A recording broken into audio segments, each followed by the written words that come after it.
Sa ating balitang regional naman, Idol, umabot na po sa 19.065 trillion pesos ang kabuang utang po ng pambansang pamahalaan sa pagtatapos po ng Hunyo ng 2026.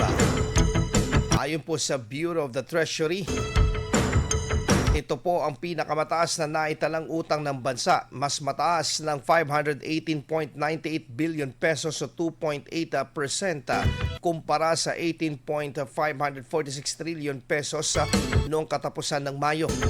Ayon sa Bureau of Treasury, bunga ito ng patuloy na pangungutang ng pamahalaan upang pondohan ang mga programang pang-infrastruktura at iba pang mga proyektong pangkaunlaran.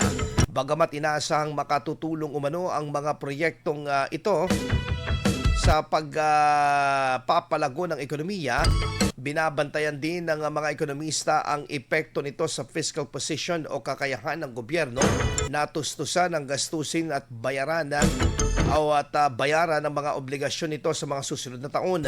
Sa Region 1 na natiling malaking usapin ang mataas na presyo ng mga pangunahing bilihin batay sa pinakahuling datos ng Philippine Statistics Authority or PSA. Bumagal sa 5.2% ang inflation rate ng Ilocos Region noong Hunyo 2026 mula sa 5.8% noong Mayo kumpara sa parehong panahon noong nakaraang taon.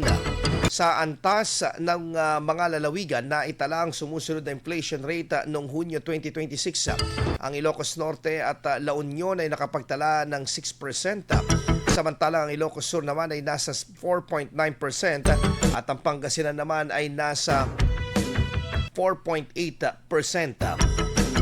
Ayon sa PSA at mga economic observers, kabilang po sa mga nagtulak sa pagtaas po ng presyo ang pagmahal ng produktong petrolyo sa pandaigdigang merkado na nakaapekto sa gastos sa transportasyon, produksyon at distribusyon ng mga pagkain at iba pang pangunahing bilihin. IFM News. IFM News. IFM News.